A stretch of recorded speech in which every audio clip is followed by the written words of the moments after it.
Shalom, que a graça e a paz do Senhor repouse sobre a sua vida, sobre a sua casa e sobre a sua família, em nome de Jesus. Louvado seja Deus. Quero honrar o Senhor por me dar mais essa oportunidade de poder estar falando do seu grande amor e do seu grande zelo pelas nossas vidas. Abra sua Bíblia comigo em Lucas, capítulo de número 15. Lucas, capítulo de número 15, versículo 11.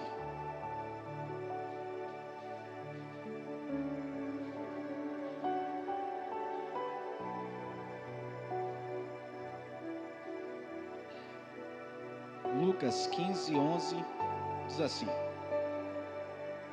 E disse: Um certo homem tinha 2 filhos, e o mais moço deles disse ao pai: Pai, dai-me a parte dos bens que me pertence.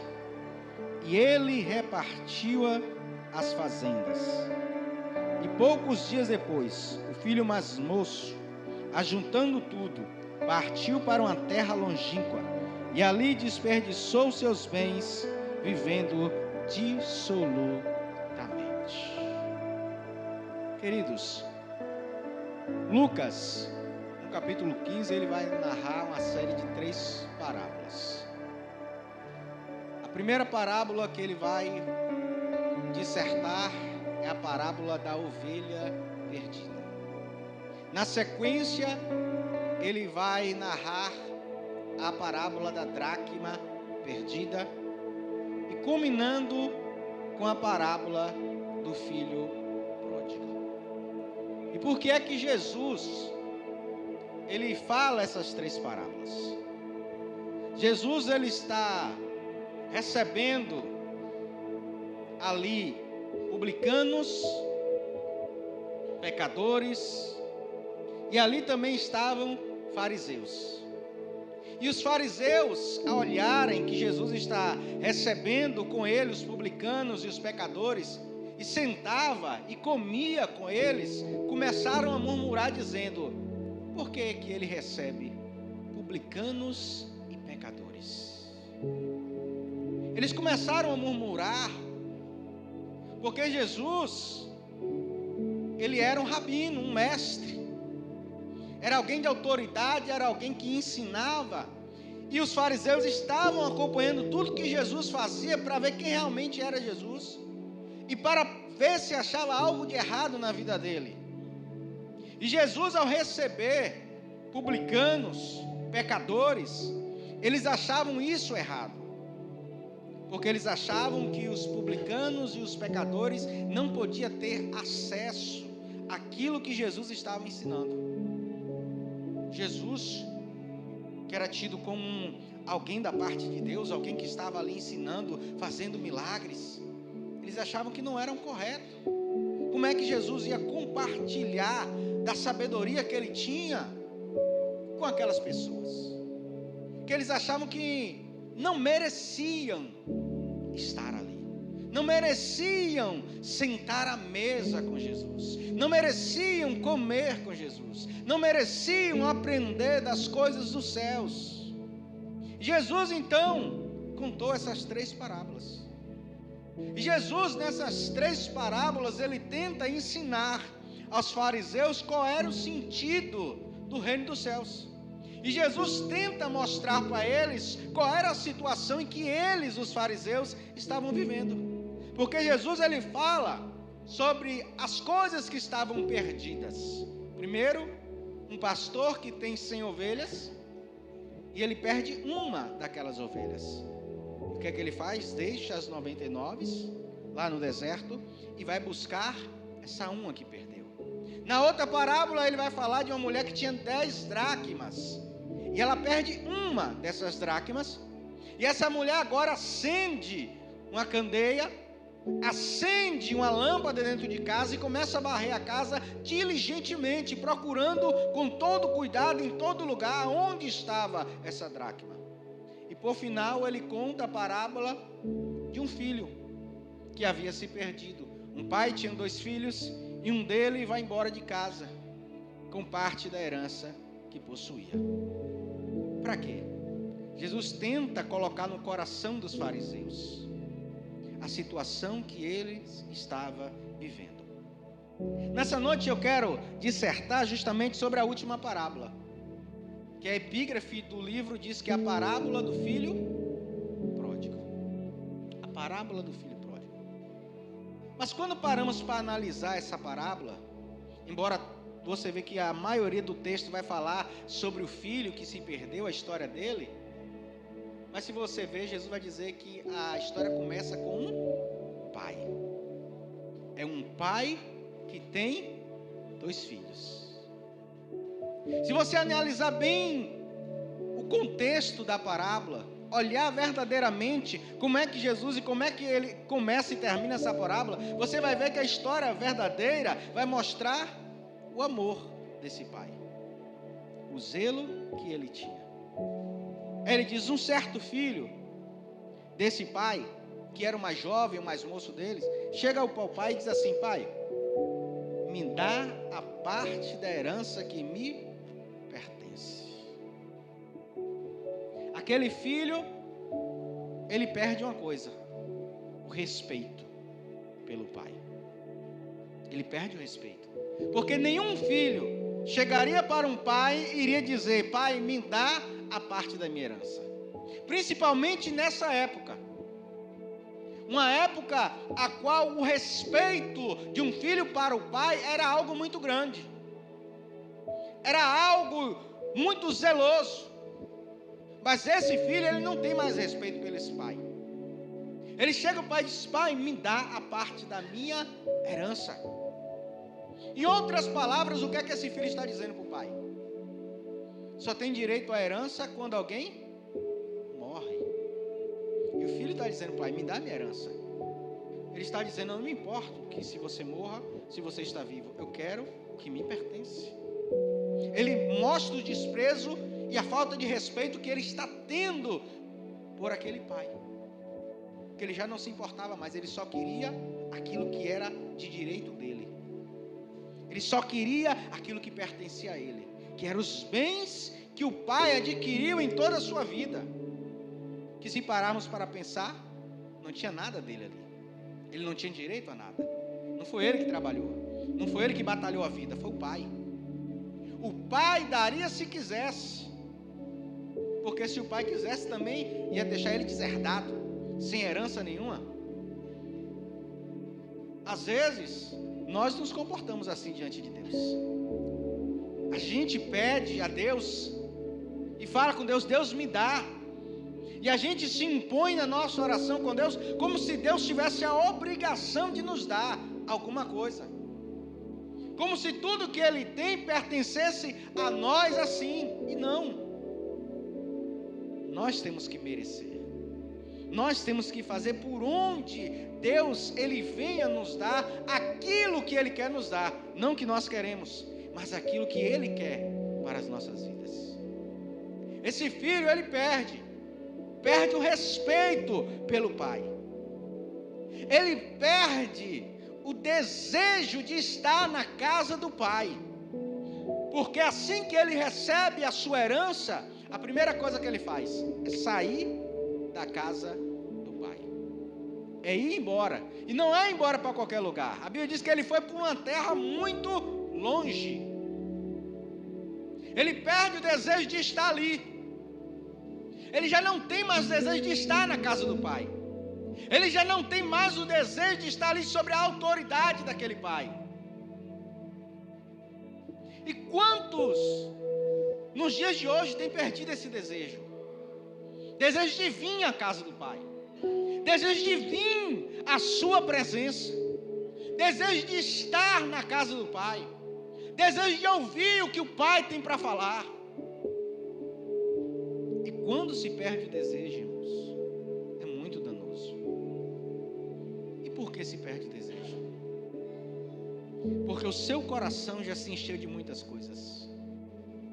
O seu coração já não está mais cheio da presença de Deus, mas já está contaminado com tudo aquilo que o mundo tem mostrado. E o mundo, ele mostra tudo aquilo que satisfaz a nossa carne. O mundo, ele mostra para nós aquilo que atrai os nossos olhos, para que pouco a pouco o nosso coração se encha das coisas do mundo e já não haja mais espaço para as coisas de Deus. Porque o mundo, as coisas que estão no mundo, não trabalham do dia para a noite, trabalha constantemente, é dia após dia. O inimigo, ele vem trabalhando, colocando diante dos nossos olhos, nos nossos ouvidos, tudo que ele quer oferecer, tudo que ele tem para tentar nos dissuadir, e a gente não percebe. A gente não percebe o mundo entrando pouco a pouco nas nossas vidas. A gente não percebe as nossas ações mudando no nosso cotidiano. A gente não percebe aquilo que nós priorizávamos antes, que não damos mais prioridade. A gente vai perdendo o foco das coisas de Deus e dando espaço para as coisas do mundo pouco a pouco. E quando a gente percebe, a gente já perdeu o desejo. A gente não quer mais vir à casa de Deus e a gente começa a colocar desculpas. Porque hoje está chovendo, porque está frio, porque está calor, não porque eu cheguei cansado. A gente vai colocando desculpas e desculpas e desculpas, mas na verdade é o desejo que já não está mais no nosso coração.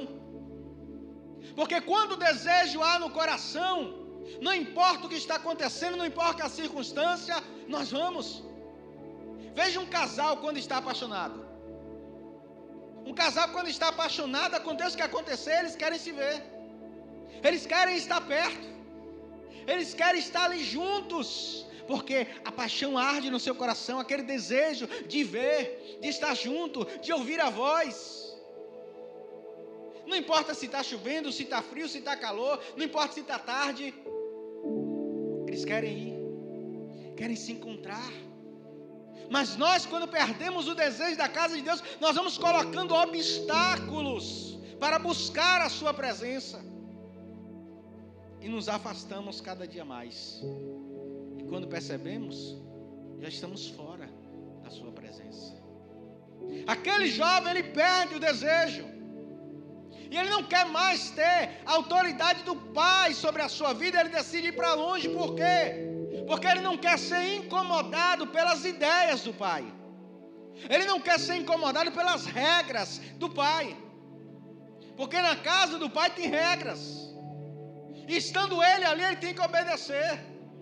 E tudo que ele fosse fazer algo de errado, o pai ia chamar a atenção dele. Então ele decide ir para longe, longe dos olhos do seu pai, para que o pai não chame a atenção dele naquilo que ele está fazendo de errado. E ele vai para longe. Porque ao perder o desejo de sair da casa do pai, ele perde também a presença do pai. E sem a presença do pai, já não há quem vá dissuadir a ele do que é certo e do que é errado. Porque quem convence o homem do pecado e do juízo é o Espírito Santo. E se já não está o Espírito Santo ali, já não há quem fale aos seus ouvidos dizendo: você está errado, não faça isso, não vá por aí. Ele perde a presença daquele que era o seu conselheiro, a presença daquele quem queria ele muito bem, de quem zelava pela sua vida, de quem cuidava, de quem ajudava ele a ter êxito. Ele perde a presença. E sem a presença, nós começamos a mergulhar no pecado. Nós começamos a mergulhar, porque um abismo chama outro abismo. Nós vamos caminhando cada vez mais para o fundo, e não vamos percebendo, porque os nossos olhos estão fechados, vedados. Como Paulo escreve aos Coríntios, ele diz que o Deus desse século tem cegado os entendimentos dos incrédulos, para que não vejam a luz do Evangelho de Cristo Jesus. Não conseguimos ver, não conseguimos enxergar, porque os nossos olhos estão fechados pelo pecado que vai nos consumindo dia após dia. Aquele jovem começa a mergulhar no pecado. E ele começa a gastar tudo que ele possuía. Toda a sua herança que ele recebeu do pai, ele começa a gastar. Ele começa a perder. Porque uma vez que se perde a presença, a bênção também se perde. Ele já não tem mais a bênção sobre a sua vida. Então tudo que ele possuía já não estava mais protegido, mas estava à mercê do inimigo. E ele começa a gastar tudo que tem. Ele começa a perder tudo. Porque a bênção do Senhor é aquela que enriquece e não acrescenta dores. Mas aquilo que o mundo ele dá, ele mesmo tira, ele mesmo arranca. Ele mesmo vai tirando.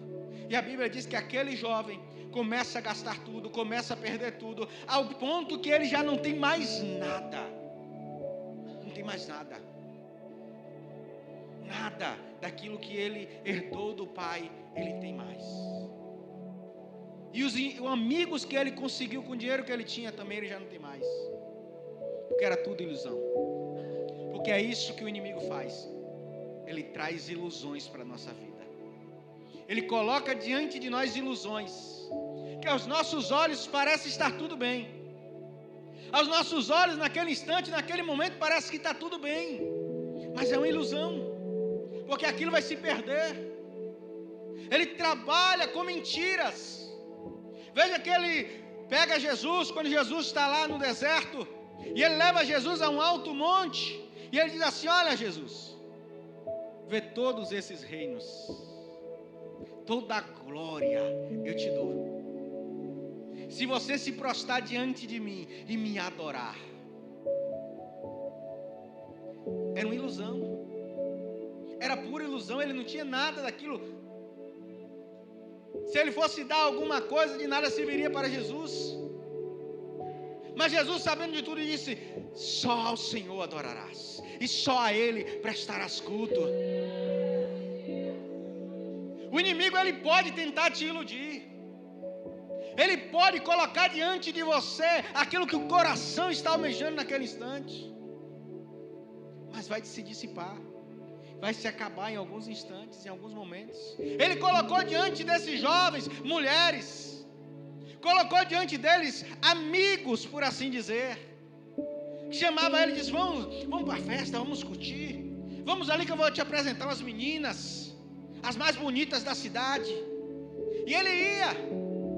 E ele gastava o seu dinheiro na noite. Ele gastava o seu dinheiro esbanjando, dizendo que podia. E quando ele viu, já tinha perdido tudo, ao ponto dele não ter mais um tostão, ao ponto dele não ter mais um centavo para gastar, ao ponto dele ir atrás dos amigos que ele achava que ele tinha, e eles virarem as costas, porque é isso que o mundo faz. Quando você já não tem mais nada, te vira as costas, te joga no chão, te lança para longe, porque você já não tem mais nada para oferecer. Porque o mundo quer o que você tem para oferecer, e ele já consumiu de você o que você tinha, então ele não vai querer mais nada. Já tirou a presença, tirou a bênção, tirou da casa do pai. Você já não tem mais valor. Aquele jovem perde o seu valor, ao ponto dele ir procurar trabalho, ele não encontrar nada, e a única coisa que ele vai encontrar é cuidar de porcos. Cuidar dos porcos. Para um judeu, cuidar de porcos não existia coisa pior. Era uma maldição para a sua vida. Não existia coisa pior na vida de um judeu do que tomar conta de porcos, e é para lá que ele vai. Ele perde todo o seu valor, ele não tem mais nada na sua vida, porque a única coisa que ainda nos faz ser valorizados é a presença do Espírito Santo. Se temos algum valor neste mundo, é porque a presença do Espírito Santo está em nós, e sem ela perdemos todo o valor que nós temos. Às vezes nós achamos o vaso mais importante do lugar, o utensílio mais importante do lugar. Mas não somos. O que tem valor é o que está dentro do vaso, é o que está dentro do utensílio. O que tem valor é o que está dentro de nós, não é o que está fora, mas o que está dentro da nossa vida. É o que nos dá valor, é a presença do Senhor em nós. E o mundo se incomoda é porque a presença do Senhor está em nós. Quando perdemos, o mundo não se incomoda conosco. O mundo não está nem aí para quem não tem mais a presença. O mundo não está nem aí para quem está fora da presença do Senhor, quem perdeu o brilho do Espírito Santo. Porque só quem incomoda é quem tem o brilho, porque resplandece nesse mundo, um mundo que está envolto, mergulhado em trevas. Então o mundo, ao olhar para nós com a presença, ele fica incomodado. Mas quando perdemos o valor. Já não há motivo para o mundo estar incomodado com nós, se nós perdemos o valor. Então é rejeitado, é jogado fora, é lançado fora. E aquele jovem se vê nessa situação. E a Bíblia diz que ele olha para a comida dos porcos, ele começa a desejar a comida, porque ele estava com fome. E ao ele observar aquela comida, ele cai em si. Ele olha para a comida e ele começa a pensar nos trabalhadores da casa do pai. Não é nem o que ele tinha antes como filho, mas é o que os trabalhadores têm. E ele diz assim: olha, na casa do meu pai, os servos, os trabalhadores do meu pai têm pão na mesa. Ele está olhando para a casa do pai, está olhando para os menores que ficavam ali. E ele diz: os menores que estão na casa do meu pai têm comida. Os menores que estão na casa do meu pai têm alimento. Os menores que estão na casa do meu pai têm sustento. Não importa a posição que nós temos dentro da igreja do Senhor, nós somos alimentados. Nós temos comida, nós somos abençoados, nós somos fortalecidos, nós somos revestidos, nós temos a presença, nós temos a unção do Espírito sobre a nossa vida, independente da posição que nós temos aqui, porque a posição é só o cargo. Mas quem carrega a presença somos nós, independente da posição que nós ocupamos. Aquele jovem olha e diz assim: os trabalhadores têm pão na mesa. Eu vou voltar. Eu vou voltar e vou pedir ao meu pai que me receba como um dos trabalhadores. Quem sabe ele me recebe.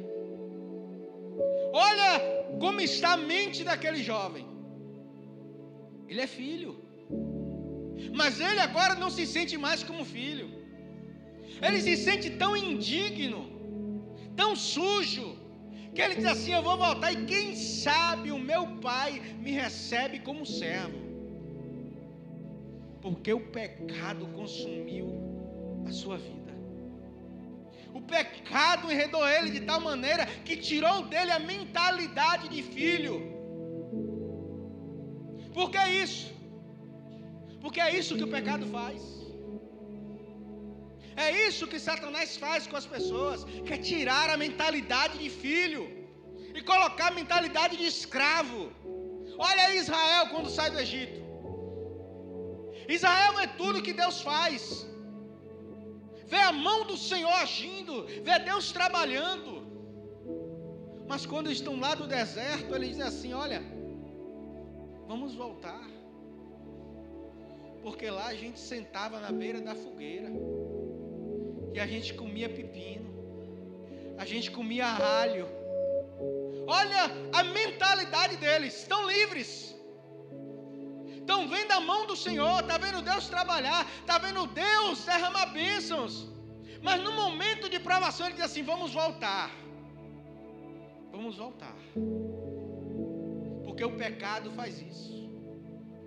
ele destrói a comunhão, ele destrói a intimidade, ele destrói o relacionamento do ser humano com Deus, porque é nós que vamos nos afastando de Deus. Não é Deus que se afasta, somos nós. É nós que vamos cada dia mais para longe. Olha Adão quando peca, a primeira coisa que ele faz é se esconder. E Deus está chamando, Deus está procurando, dizendo: Adão, cadê você? E Adão está escondido. Está escondido com medo. Porque é isso que o pecado faz, nos faz ter medo de Deus, achando que vamos ser punidos, achando que Deus só vem ao nosso encontro para nos punir, para nos destruir. E não, Deus nos procura para nos restaurar, para restaurar a nossa vida. Adão, quando ouve a voz de Deus, se esconde. E quando ele vê que Deus está ali, ele diz: Senhor, eu estou aqui. Me escondi porque tive medo. Por que, Adão? Você comeu do fruto que eu proibi você comer? Ele disse: Senhor, foi a mulher que tu me deste, ela me deu e eu comi. Veja que Adão, o medo, o pecado causa isso, que ele não consegue reconhecer que ele errou, e ele coloca a culpa na mulher.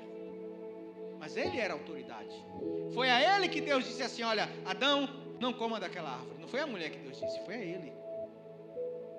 E ele não consegue ser restaurado, porque ele tem medo, e ele torna a pecar, porque ele não reconhece o seu erro. Nós só precisamos reconhecer que nós erramos, que nós pecamos. Deus só quer que a gente reconheça aonde foi que a gente errou. Lá em Apocalipse diz: ó, lembra-te aonde você caiu e levante-se. Esse jovem agora tem a atitude de se levantar e dizer: não, eu vou voltar para a casa do pai. Mas volta com a mentalidade de escravo. Sabe quantos cristãos estão dentro da igreja, irmãos, ainda com a mentalidade de escravo? Está dentro da casa do pai, está vendo tudo que Deus pode fazer, mas ainda tem a mentalidade de escravo. Ainda tem. Quando vai orar, ora com medo. Já ora acreditando que Deus não vai fazer. Já ora crendo que Deus não vai fazer. Jesus disse: tudo quando fores orar, ore crendo que já aconteceu. Jesus disse: não é para você orar crendo que vai acontecer, é orar crendo que já aconteceu. Porque a Bíblia diz lá em Efésios: Deus já nos abençoou com toda sorte de bênçãos nas regiões celestiais em Cristo Jesus. Só temos que tomar posse daquilo que foi liberado para as nossas vidas. E quem tem acesso é quem é filho, é quem se coloca na posição de filho, é quem chega na casa do pai não com mentalidade de escravo, mas com mentalidade de filho. E aquele jovem agora vai voltar. E ele começa a sua caminhada, o seu retorno. E a Bíblia diz que quando ele chega lá, no começo da fazenda, o pai está na janela olhando. Porque o pai nunca perdeu a visão do filho.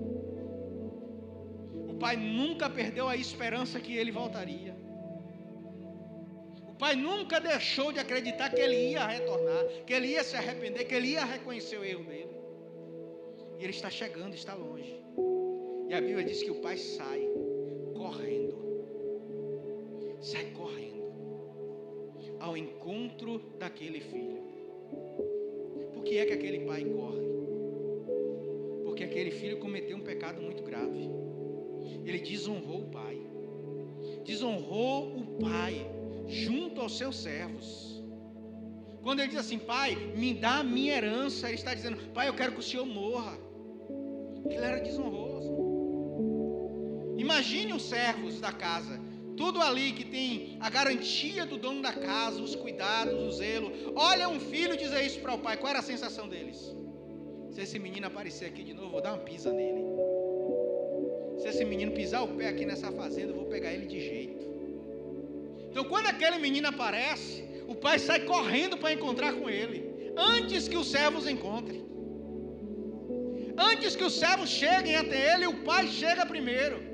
E a Bíblia diz que o pai pula no pescoço dele e o agarra.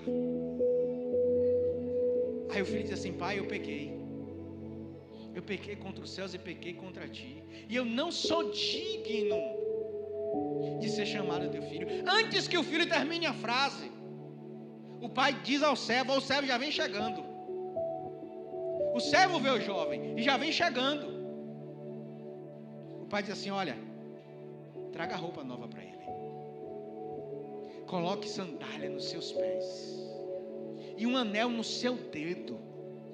Porque este meu filho estava perdido e foi achado. Estava morto, mas reviveu. O pai estava restaurando a vida dele. Porque o pai não permite que ele termine a frase. Porque o pai estava dizendo para ele: você é meu filho. E nada vai fazer com que você deixe de ser meu filho. O pai recebe de volta para restaurar a vida dele. Restaurar o valor que ele perdeu. Restaurar a autoridade de filho que ele tinha, que ele perdeu. Restaurar a honra que ele já não tinha mais. Restaurar a comunhão e o relacionamento que ele tinha perdido. Deus não quer que venhamos nos perder. Deus não quer que venhamos ser escravos do pecado. Deus, Ele quer que a gente tenha uma vida plena com Ele. Deus, que Ele quer que a gente tenha comunhão e relacionamento íntimo com Ele. Porque Ele é nosso Pai. E é isso que Jesus está tentando mostrar para os fariseus. Porque os fariseus encaravam Deus como Deus. Só como Deus. Mas Jesus, Ele traz uma outra realidade. Ele está dizendo: Deus não é só Deus, Ele é Pai.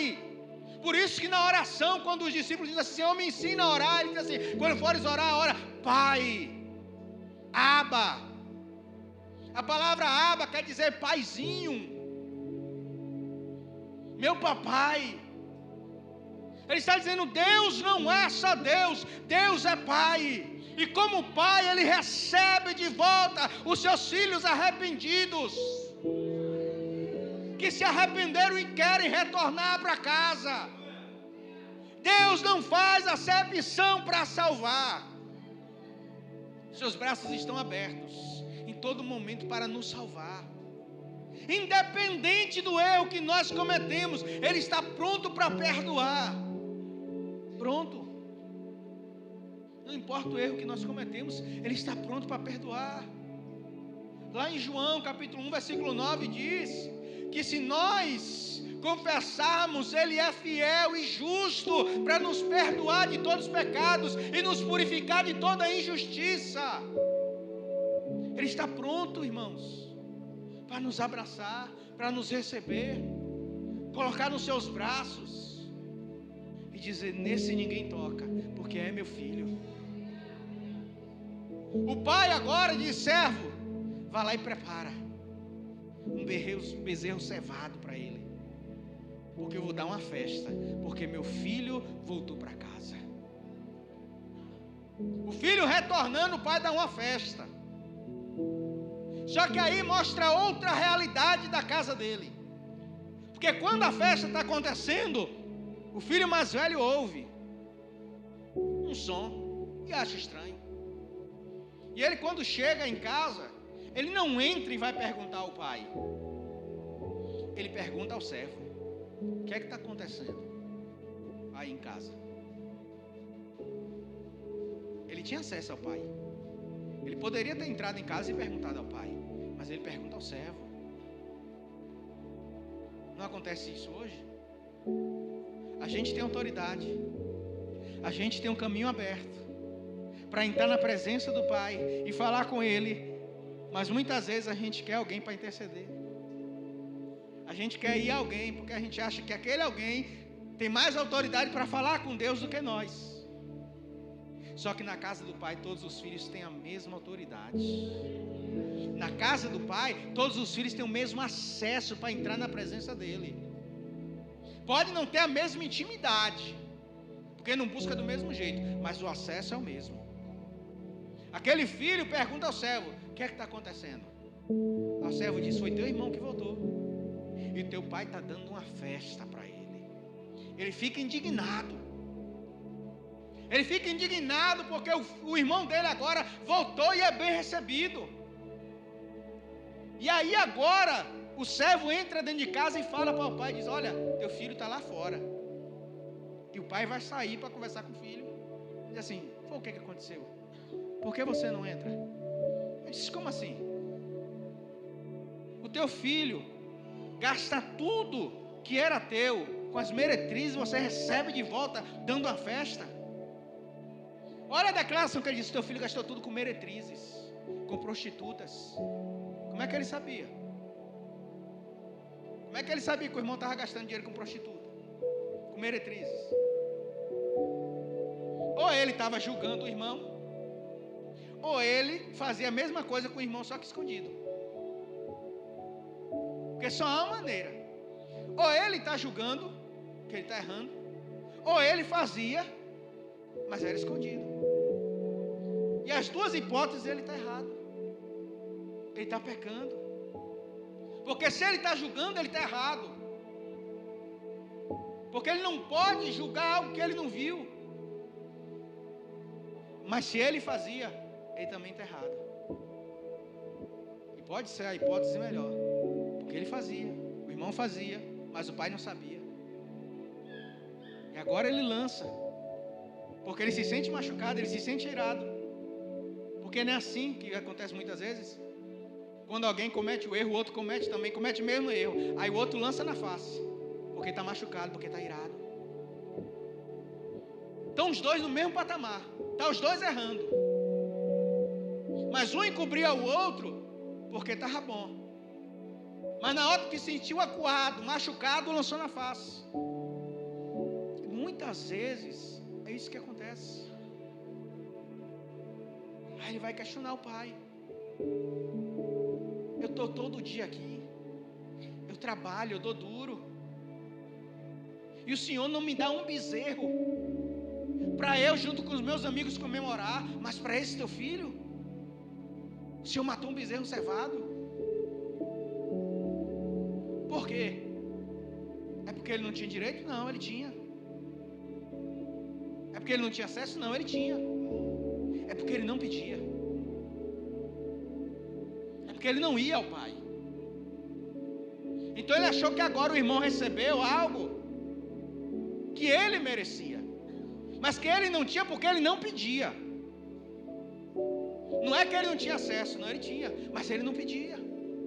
Tiago ele vai dizer: vocês recebem porque não pedem.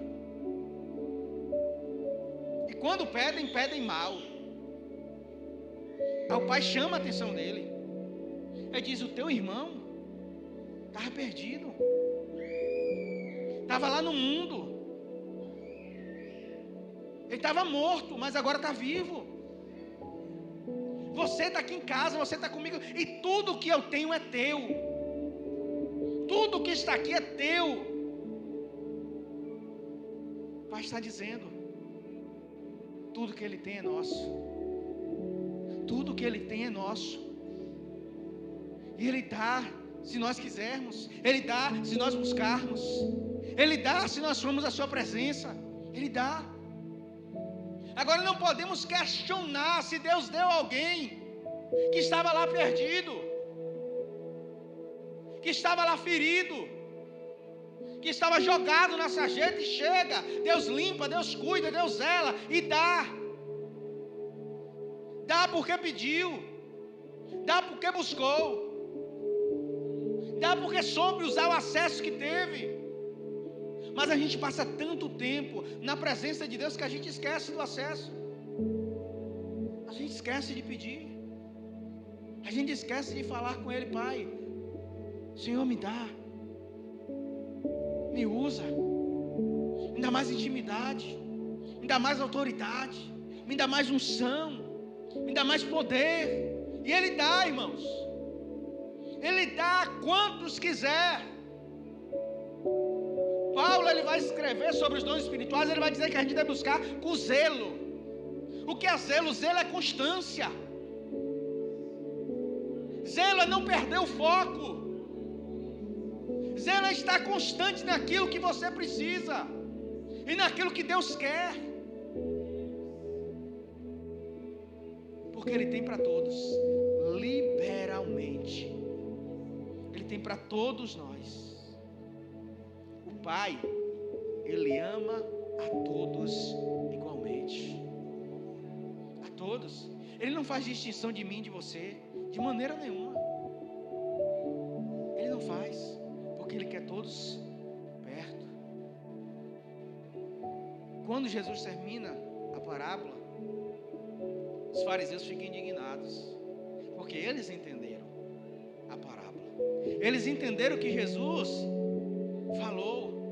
E eles ficam indignados com Jesus, porque Jesus mostrou para eles a realidade. Está dizendo, olha, não são só vocês, eles também precisam. Não somos nós que estamos aqui que precisamos, quem está lá fora também precisa. Precisa da presença de Deus, precisa ser alcançado. Nós estávamos lá, perdidos, esquecidos, até que Deus nos alcançou, até que Deus foi lá com a sua mão poderosa e nos trouxe para a sua maravilhosa luz, nos tirou das trevas, como diz Pedro, que Ele nos arrancou das trevas para a luz, e agora somos sacerdócio real, nação santa, povo exclusivo de Deus. Agora somos. E para que Deus fez isso conosco? Para a gente brilhar lá fora, lá, porque lá é o lugar de nós sermos a igreja.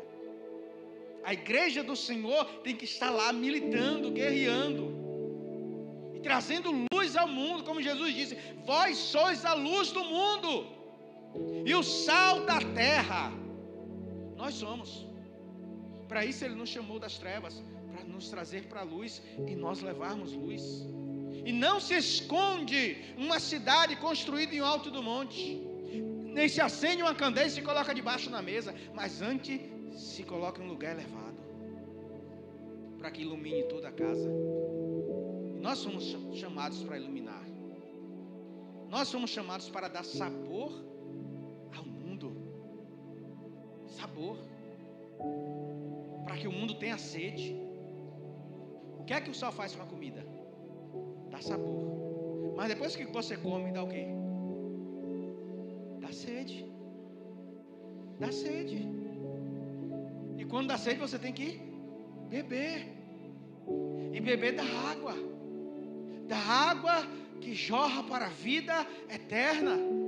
Quando estamos no mundo, e quando alimentamos o mundo com a luz, com o sal que há em nós, o mundo, ele vai começar a ver e ter sede. Sede de ouvir a palavra. Sede de aprender da palavra de Deus.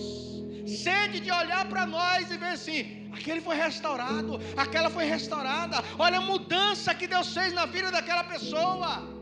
Porque o evangelho de transformação. Não existe evangelho sem mudança, sem transformação de vida. E é isso que o mundo olha para nós. O escritor de Hebreus vai dizer que há uma nuvem de testemunhas nos observando. Há uma nuvem olhando para a nossa vida e dizer bem assim: estou vendo a mudança. Mas também vão ver e dizer assim: aquele não é crente não. Aquele ali, aquela ali não. Mas quando olha para alguém que está restaurado, que está curado, que está na presença do Pai, que tem comunhão, vão olhar e vão dizer: eu quero uma vida como aquela. Eu quero viver como aquele cristão. E é isso que o mundo tem que olhar para nós. E tem que dizer: eu quero ter aquela vida. Eu quero viver como aquela pessoa está vivendo. Na unção do Espírito. Como como aquela mulher olhou para Eliseu, chamou o marido e disse assim: marido, eu vejo que aquele homem é um santo homem de Deus. E como é bom você ouvir alguém dizer, testemunhar da sua vida, dizer bem assim: eu estou vendo transformação, eu estou vendo Deus fazer algo na sua vida. Porque somos observados, não se engane não, irmãos. Somos observados. O mundo está olhando para nós, as pessoas estão olhando para nós, para ver qual é a nossa mudança, para ver se verdadeiramente estamos servindo a Deus. E não pense que o mundo não lança na cara, não, ele lança. Pise na bola para você ver se o mundo não lança na tua face que tu é crente nada. Tu coloca a Bíblia debaixo do braço, quer dizer que é crente.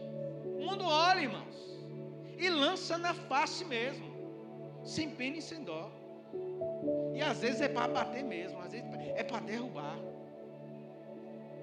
Mas que nós não venhamos derrubar uns aos outros, mas venhamos levantar.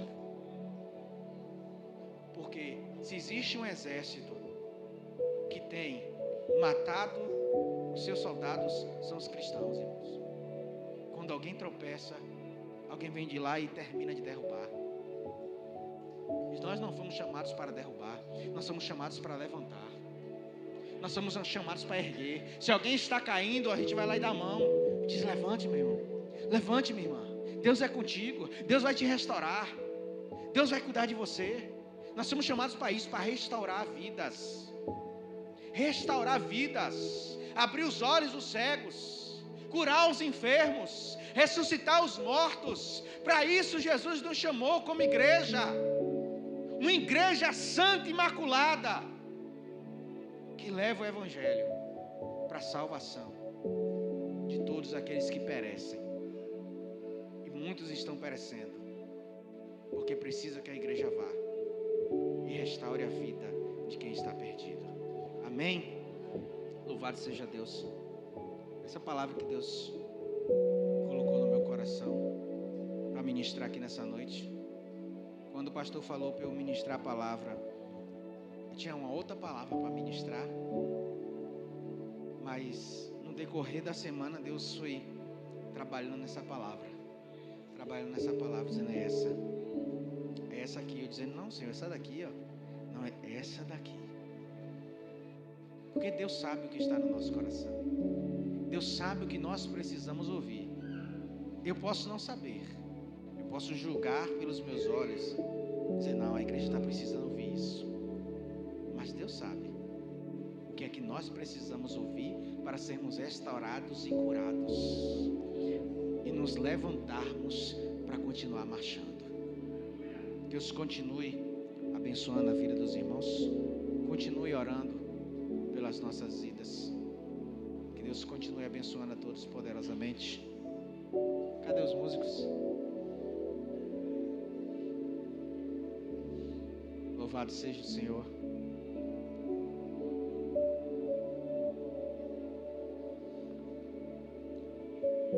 Louvado seja Deus. E hoje eu não estava bem, irmãos. Eu não dormi direito. Uma dor de cabeça que não me deixou dormir. Acordei ainda com dor de cabeça. Passou o dia, tomei remédio, dor de cabeça. Eu falei: Jesus. Quando já foi umas 3 para 4 horas da tarde, a cabeça foi aliviando. Foi aliviando e sarou. Para que nós pudéssemos estar aqui nessa noite adorando.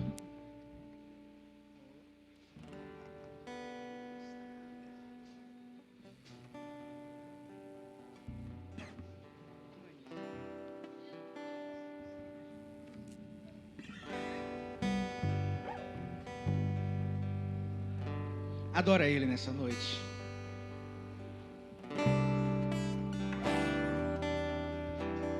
Vou falar o que todos já conseguiram ver, mas eu demorei pra perceber.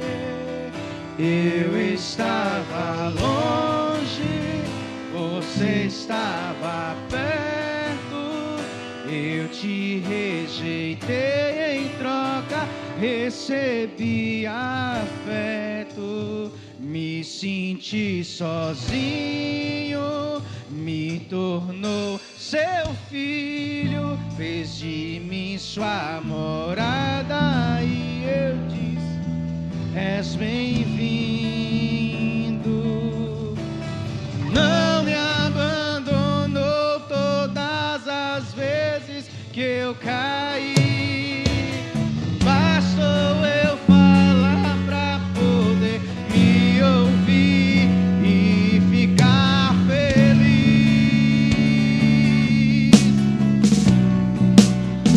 E ficar feliz. Eu vaguei pelo mundo afora, mas não encontrei o que tenho agora. Eu tenho você.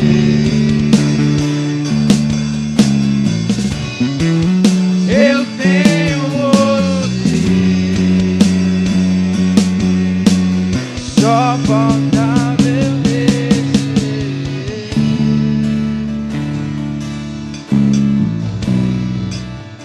Eu estava longe, você estava perto.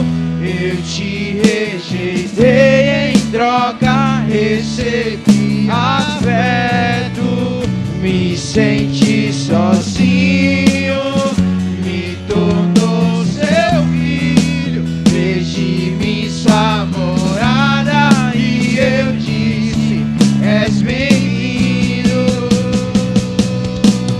Não me abandonou todas as vezes que eu caí, bastou eu falar pra você me ouvir e ficar feliz.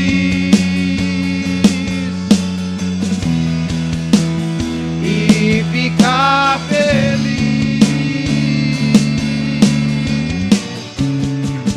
Eu vaguei pelo mundo afora, mas não encontrei o que tenho agora. Eu tenho você. Eu tenho você.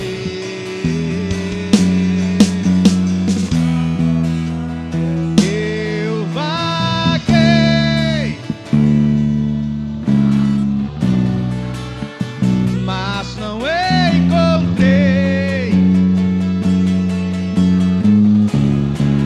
Eu tenho você. Só tenho você. Só faltava perceber. Aleluia. Nós temos que perceber que o Senhor está conosco. Nós vagamos por tanto tempo no mundo, que o mundo ainda muitas vezes deixou resquícios nas nossas vidas. E temos que ser purificados, temos que ser limpos e sentirmos a presença de Deus, e ter a mentalidade de filhos, ter a mentalidade que Ele nos recebeu, que Ele nos acolheu como filhos seus, porque recebemos Jesus como nosso Senhor, e Ele nos deu o direito e o poder de sermos chamados filhos de Deus. Não importa por onde vagamos, o importante é que agora nós estamos aqui na presença do Senhor, e Ele está conosco e somos filhos dEle. Vaguei mundo afora, mas não encontrei.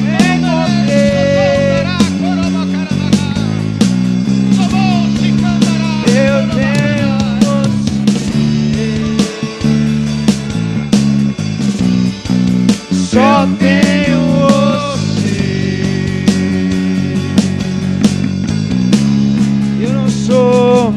Eu não sou mais escravo do medo. Eu sou filho de Deus.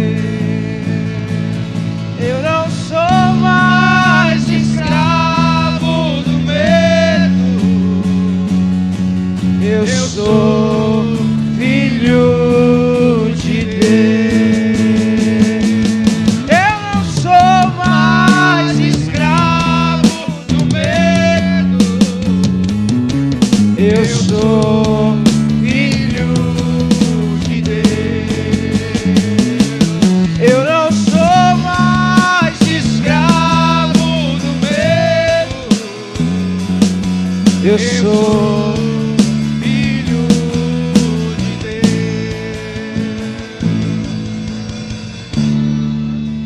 Aleluia. Há alguém aqui nessa noite que ainda não é cristão, que ainda não tem uma aliança com o Senhor? Há alguém aqui nessa noite, se você ainda não tem uma aliança com Ele, se você ainda não entregou a vida nas mãos dele, eu quero te convidar nessa noite a entregar a tua vida nas mãos do Senhor, a fazer esta aliança, aliança com aquele que nos garante a vida eterna. Há alguém aqui?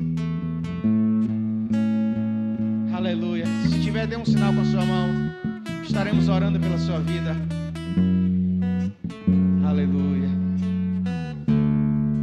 Filho de Deus, eu não sou mais escravo do medo, eu sou filho de Deus. Abre o mar para eu passar por ele, perfeito amor que me alcançou, me resgatou e agora eu posso cantar.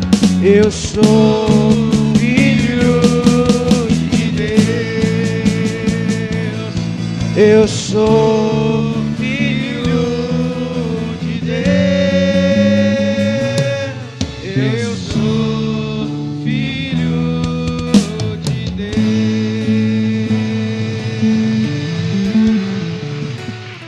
Aleluia. Louvado seja o Senhor. Quero agradecer a oportunidade. Que o Senhor continue abençoando a vida de todos.